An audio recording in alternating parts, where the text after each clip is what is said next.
Assalamualaikum warahmatullahi wabarakatuh. Perkenalkan, nama saya Alsa Mutiara, Prodi Pendidikan Bahasa Arab, Fakultas Tarbiyah dan Tadris.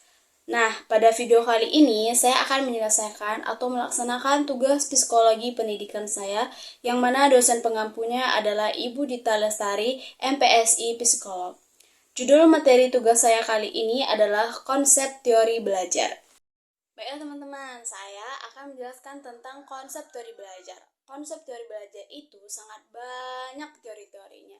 Salah satu di antaranya adalah teori behaviorisme. Nah, di sini saya memilih salah satu di antaranya, yaitu teori behaviorisme, untuk saya paparkan di video kali ini. Teori behaviorisme adalah teori tentang tingkah laku manusia. Secara etimologi, behaviorisme berasal dari kata behavior yang artinya tingkah laku dan isme yang berarti paham atau aliran. Sedangkan secara terminologi, behaviorisme adalah salah satu aliran dalam psikologi yang memandang individu dari sisi fenomena jasmaniah atau perilaku nyata yang ditampilkannya. Teori belajar behaviorisme ini merupakan sebuah teori yang dicetuskan oleh Gage dan Berliner tentang perubahan tingkah laku sebagai hasil dari pengalaman. Belajar menurut teori ini merupakan akibat adanya interaksi antara rangsangan dan reaksi, atau bisa disebut juga dengan stimulus dan respon. Seseorang akan dianggap telah belajar jika dapat menunjukkan perubahan perilakunya. Stimulus adalah sesuatu yang diberikan guru kepada anak, sedangkan respon berupa reaksi atau tanggapan anak terhadap stimulus yang diberikan. Yang menjelaskan tentang teori behaviorisme. Yang pertama adalah John Bordis Watson. John Bordis Watson dilahirkan di Greenville pada tanggal 9 Januari 1878 dan wafat di New York pada tanggal 25 September 1958. Watson dikenal sebagai ilmuwan yang banyak melakukan penyelidikan tentang psikologi binatang. Watson dikenal sebagai pendiri aliran behaviorisme di Amerika Serikat, sehingga dikenal sebagai seorang behavioris murni. Karyanya yang paling dikenal adalah Psychology as the Behaviorist View It 1913. Menurut John Watson, belajar adalah proses interaksi antara stimulus dan respon yang dapat diamati dan diukur secara objektif, tanpa memperhitungkan proses mental atau kesadaran yang tidak tampak. Watson berpendapat bahwa perilaku manusia terbentuk melalui asosiasi stimulus dan respon, baru melalui conditioning, mirip dengan konsep classical conditioning yang dikembangkan oleh Pavlov. Ia menekankan bahwa psikologi harus fokus pada perilaku yang tampak dan dapat diukur, serta belajar adalah pembentukan kebiasaan melalui pengulangan dan penguatan stimulus dan respon. Contoh penerapan teori John Watson dalam belajar.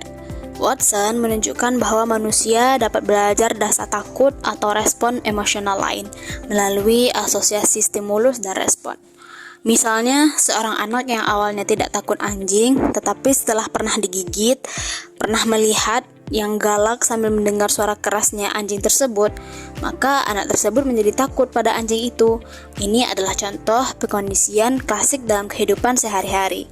Contoh dalam pembelajarannya, guru bisa menggunakan stimulus tertentu yang dikaitkan dengan pengalaman positif agar siswa terbiasa dan termotivasi.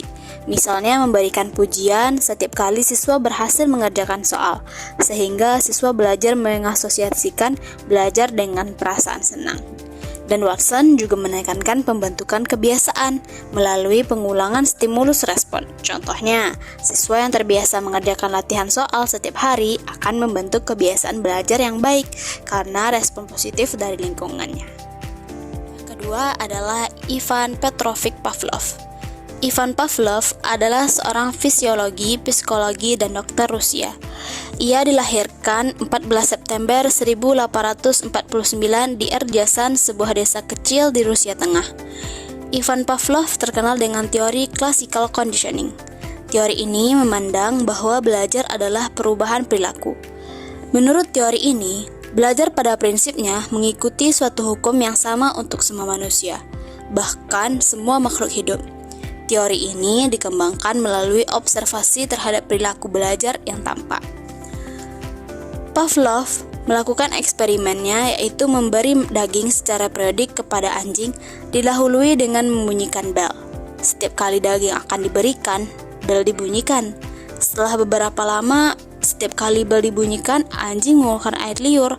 Bahkan ketika bel dibunyikan tanpa daging, anjing juga mengeluarkan air liur. Hal ini dapat disimpulkan bahwa anjing mampu menghubungkan bunyi bel dengan daging. Ketika mendengar bunyi bel, anjing membayangkan datangnya daging, sehingga air liurnya keluar. Proses di mana anjing dapat menghubungkan antara bel dan dengan daging ini yang dinamakan dengan respon. Nah, menurut Pavlov, daging sebagai stimulus tak terkondisi dan air liur sebagai respon tak terkondisi. Belajar, kita bisa menerapkan teori classical conditioning Pavlov dengan cara mengaitkan stimulus tertentu yang positif dengan proses belajar agar menimbulkan respon yang diinginkan, seperti semangat dan antusiasme. Contohnya, guru membawa bingkisan atau hadiah saat pembelajaran, sehingga siswa secara alami merasa semangat dan antusias mengikuti pelajaran tersebut. Nah, ini disebut dengan stimulus tidak bersyarat, memicu respon tidak bersyarat. Yang kedua, guru bisa menciptakan suasana belajar yang berbeda dan menyenangkan, misalnya menggunakan media pembelajaran interaktif atau suasana kelas yang nyaman, sehingga siswa menjadi lebih bersemangat dan responsif. Dan ini stimulus bersyarat memicu respon bersyarat.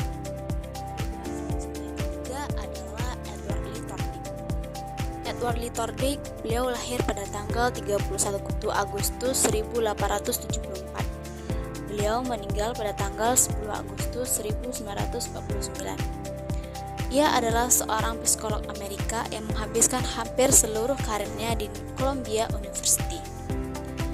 Teori behaviorisme menurut Edward Lee, yang dikenal sebagai teori koneksionisme, menekankan bahwa belajar adalah pembentukan asosiasi atau koneksi antara stimulus dan respon. Teori ini menyatakan bahwa dasar dari belajar adalah hubungan antara panca indera dengan impuls untuk bertindak. Asosiasi ini disebut dengan connection atau bond, yang bisa menjadi lebih kuat atau lebih lemah dalam pembentukan pembelajaran atau penghilangan kebiasaan. Edward Lee Tordik mengemukakan 3 hukum utama dalam belajar. Yang pertama, hukum kesiapan. Belajar akan berhasil jika individu siap untuk merespon dan menghasilkan respon yang memuaskan. Yang kedua, hukum latihan. Hubungan antara stimulus dan respon menjadi kuat jika sering dilatih dan lemah jika tidak digunakan.